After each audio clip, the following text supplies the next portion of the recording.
with our friend Ted Cruz. Senator Cruz, obviously the state of Texas, like Arizona, New Mexico, a couple others, are really badly affected by Joe Biden's no border policy. You've got slavery, sex slavery, child slavery, indentured service. I mean, real world, modern time slavery taking place in the United States and America that we haven't seen since the end of the Civil War. And we have a president of the United States who goes to a Potemkin village visit, and that's it. You have a vice president of the United States who's in charge of it. She could give a damn. What do you make of this? Because it's obviously intentional.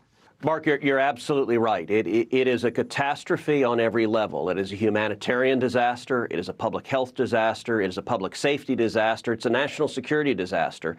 And you're also right that this is deliberate. This is not caused by the fact that Joe Biden is incompetent, that Alejandro Mayorkas is negligent.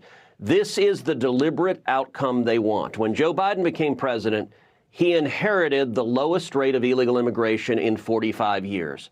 And he deliberately broke the system. He opened the border, and the numbers immediately shot up. 9.6 million illegal immigrants have crossed into this country illegally. And you use the word slavery. You're exactly right. That's what it is. You may recall the last time Alejandro Mayorkas testified in front of the Judiciary Committee, where I put up a poster board with a picture of colored wristbands. And I asked him a question. I said, Mr. Secretary, what are these colored wristbands? And you and I are both lawyers. As lawyers, we never ask a question we don't know the answer to. I'll tell you, Mayorkas's answer blew me away. He said, I have no idea what those wristbands are. I've never seen them before.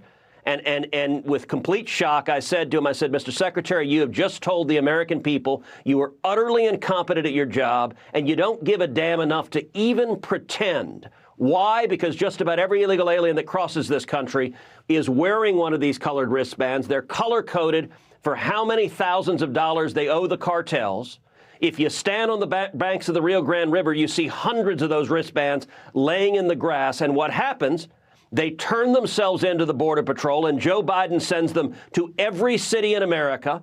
And the teenage boys, when they get there, they're working for the cartels. They're committing crimes. They're robbing cars. They're robbing houses. They're mugging people because they have to pay back the money. And even worse, Mark, the teenage girls, thousands upon thousands of them get trapped in sex slavery where they have to pay off the cartels, and they can be trapped for years in forced prostitution. These colored wristbands are quite literally modern-day leg irons. And Joe Biden and Kamala Harris and the Washington Democrats, they do not care, and they want this to continue. It is so abhorrent to me what the Democrat Party was and is. And they like to lecture us about civil rights. And they like to lecture us about we conservatives need to be more moderate. And they go on and on and on about this stuff. And yet they continually create these disasters. And this going on the southern border, inhumanity on both sides of the border. In the United States, fentanyl, my buddy Rick Harrison's son just passed away, Adam, from an overdose of fentanyl. It's happening all over the country. You even have Democrat mayors complaining about what's going on, but they attack Greg Abbott. They don't attack, of course, Joe Biden. But my question to you is this. You came out with other constitutional conservative senators. You and they are very angry about the Republican leadership in the Senate. You're very angry about the deal that they're trying to cut with Schumer. They've cut out the Speaker of the House and the Republican leaders in the House. What the hell is going on with them? Look, this is a lousy deal. It's a deal that was negotiated with Chuck Schumer, and it's designed not to secure the border. In my view, we ought to use the leverage we have to try to force this administration to follow the law.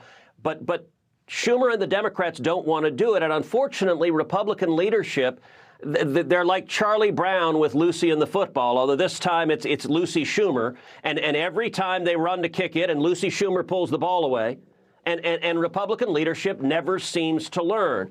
You look at this bill. We actually don't know what's in the bill because they won't show us statutory text, which tells you how bad it is.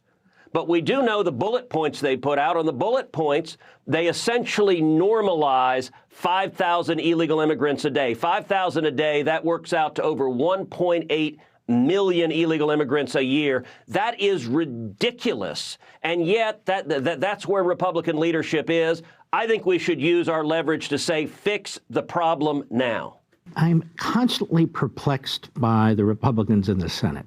I'm constantly perplexed. You look at the House, we have the opposite. We have constant upheaval. Yep. And constant removal of the leadership. You look in the Senate, you haven't had a new leader in 15, 16 years.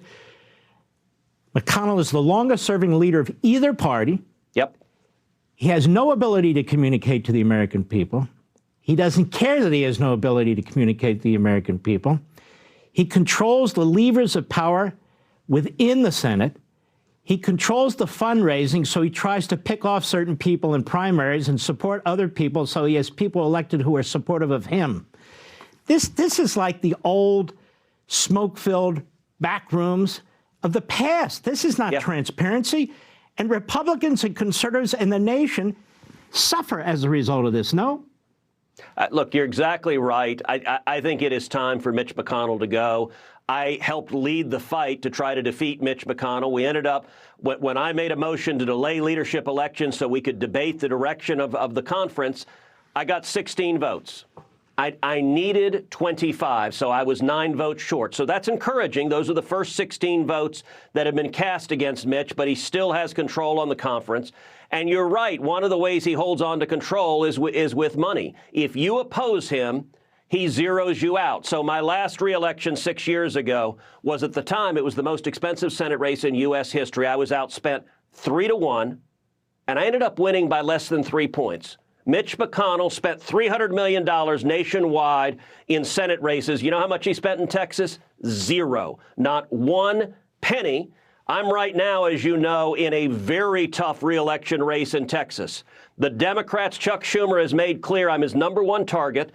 The Democrats intend to spend over $100 million to defeat me in Texas. We just had a poll last week that showed it as a 1-point race, and yet we can expect Mitch again not to spend any money to defend me, which means that the only way that we hold on is if the folks watching this show go to tedcruz.org right now, go online to tedcruz.org, make a contribution of $5, $10, $25, $50, $100, because my race, my support is not from the big money special interests in Washington, D.C. It is from constitutional conservatives across the country who go to tedcruz.org and who help give me the resources to withstand $100 million from these left-wing Democrats and Marxists who are trying to invade this country and destroy this country.